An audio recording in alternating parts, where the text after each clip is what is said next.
Hello viewers, আসসালামু আলাইকুম। কেমন আছেন সবাই? আশা করি সবাই অনেক অনেক ভালো আছেন। আপনাদের জন্য আজকে নিয়ে আসলাম শাহি টুকরা রেসিপি, একটা ডেজার্ট রেসিপি। সবাই কম বেশি এটা আমরা ঘরে তৈরি করি। আমি কিভাবে তৈরি করি সেটা আজকে আপনাদের আমি দেখাবো। তো চলেন শুরু করি রেসিপিটা। তো রেসিপিটা শুরু করার জন্য আমি কিছু ব্রেড নিয়ে নিচ্ছি। আমি একটু বেশি করে করব। তো আমি 2টা ব্রেড নিচ্ছি। ব্রেডগুলো মিক্স ফ্রুট দেওয়া আছে। আমি মাঝে মাঝে ব্রেডটাকে কিসমিস ব্রেড বলি। তো এর মধ্যে আসলে মিক্স ফ্রুট দেওয়া আছে। আপনারা প্লেন ব্রেড দিয়েও করতে পারেন, আর এটা দিয়ে করলে আসলে একটু বেশি মজা হয়, যেহেতু ভিতরে একটু ফ্রুট দেওয়া আছে, খাওয়ার সময় বেশি ভালো লাগে খেতে। তো যার যেটা অ্যাভেলেবল আছে সেটা দিয়ে আপনারা করবেন। তো আমি সাইডগুলো কেটে নিচ্ছি। এগুলো অনেক সময় থাকলে খাওয়ার সময় এগুলো স্পুন দিয়ে যখন কেটে খাওয়ার সময় এগুলো একটু হয়ে থাকে, শক্ত হয়ে থাকে। তো আমি এই জন্য এগুলো ফেলে দিলাম। আর দুধ নিয়ে নিলাম আমি আগেই। দুধটা জাল দিয়ে আমি সবসময় ডিপ ফ্রিজে রাখি, এই যে শর্ট দেওয়া, ঘন করে দুধ জাল দেওয়া। তো ওইটা আমি বের করে নিলাম। তো দুধটা একটু ঘন করে জাল দিলে এটা আরও মজা হয়। তো এর জন্য আমি কনডেন্স মিল্ক নিলাম আর ইউজ করব কাস্টার্ড পাউডার। দুধটা যদি আপনাদের ঘন করে আগে থেকে জাল দেওয়া থাকে তাহলে তো কাজটা অর্ধেক হয়ে যায়, এটা একটু সময় লাগে বেশি। তো ব্রেডগুলো আমি কেটে নিলাম হাফ করে, সাইডগুলো সব ফেলে দিছি। এখন এগুলো আমি ভেজে নিব। তো ভাজার সময় আমি তেল দিয়ে দিব। তার আগে আসলে ভাজার আগে আমি আরেকটা জিনিস তৈরি করে নিচ্ছি, সেটা হচ্ছে একটা সিরাপ তৈরি করব, সুগার সিরাপ। তো এর জন্য আমি 2 কাপ পানি আর হাফ কাপের একটু বেশি, হাফ কাপ এরকম দিলেও হবে। তো চিনিটা আপনারা পছন্দের অনুযায়ী দিবেন, যে যেমন মিষ্টি খেতে চান। এটা একটু হালকা হলেই ভালো লাগে। তো চিনিটা পানিতে গুঁড়া নিয়ে আমি ব্রাউন সুগার ইউজ করছি। এখানে গুলে গেলে তখন এখানে আমি একটু কেওড়া ওয়াটার আর অল্প একটু রোজ ওয়াটার দিয়ে দিব, খুবই সামান্য করে। একটু ফ্লেভারটা ভালো আসবে, যেহেতু শাহি টুকরা, তো একটা শাহি ফ্লেভার তো আনতেই হবে, এই জন্য এগুলো দিচ্ছি। আর দুধটা আমি অনেক ঘন করে নিচ্ছি, বারবার বলছি আপনাদেরকে, দুধটা বেশ ঘন করে নিচ্ছি। এর মধ্যে শর্ট জমে জমে আছে। আচ্ছা, চিনিটা গলে গেলে হালকা একটু বয়েল হয়ে উঠলে নামাই নেবে, এটা ঘন করব না। আর এর মধ্যে আমি স্যাফরন দিয়ে, কিছুটা দুধ দিয়ে আর কাস্টার্ড পাউডার দিয়ে এটা আমি গুলায় রাখলাম।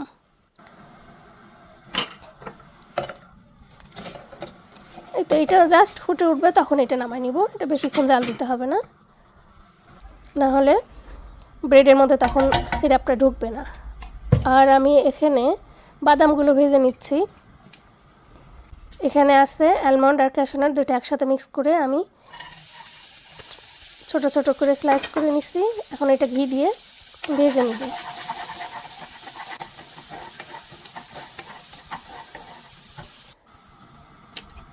এগুলো আসলে ক্যামেরাতে তখন দেখানো হয়নি বা আসেনি, যে কোনো কারণে হোক ভিডিওটা আমি মিস করছি। এখানে আমি নামানোর সময় কিছু কিশমিশ দিয়ে একসাথে বাদামের সাথে ভেজে নিলাম।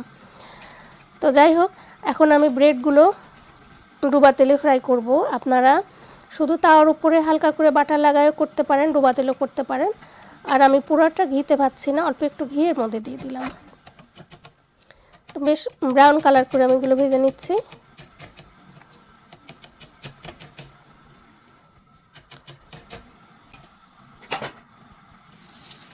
এইভাবে সব ব্রেডগুলো আমি একে একে ভেজে নেব।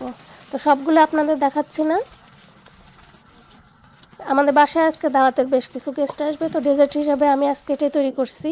তো বেশ একটু পরিমাণে বেশি করে করা হচ্ছে, এই জন্য তো ভাবলাম আজকে একটু ভিডিও করি, আপনাদের দেখাই দিই আমি কীভাবে শাহি টুকরাটা তৈরি করি। তো এই জন্য তো এই তো হয়ে গেছে। এগুলো আমি এখন ওই সুগার সিরাপটা তৈরি করছিলাম, ওইটার মধ্যে একটু করে হালকা করে ভিজায় নিয়ে, বেশিক্ষণ রাখতে হবে না, জাস্ট একটুখানি ভিজায় নিয়ে উঠায় নিতে হবে।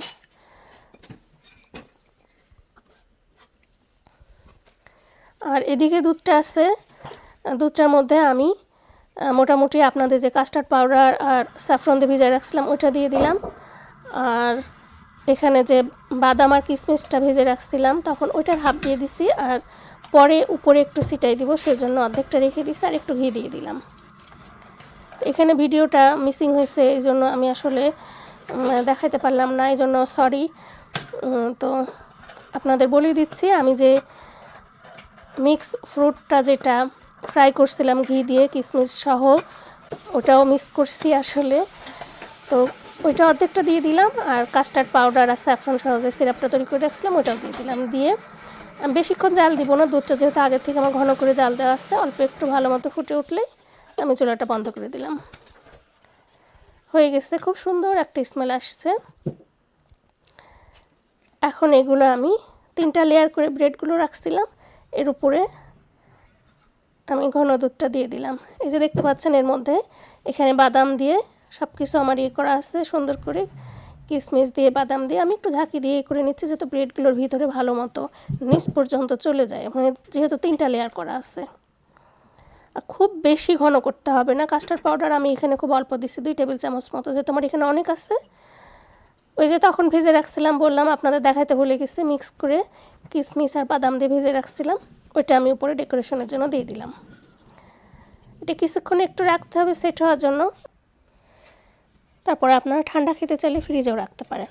তো এই তো হয়ে গেল খুব সহজে আমার শাহী টুকরা রেসিপিটা ভালো লাগলে অবশ্যই লাইক শেয়ার কমেন্টস করবেন। আর যারা এখন আমার চ্যানেলটাকে সাবস্ক্রাইব করেননি তারা প্লিজ একটা সাবস্ক্রাইব করে দিবেন। আর ফেসবুক পেজ থেকে যারা দেখছেন একটা ফলো দিয়ে আমার পেজের সাথেই থাকবেন। তো আজকের মতো এই পর্যন্তই। আল্লাহ হাফেজ।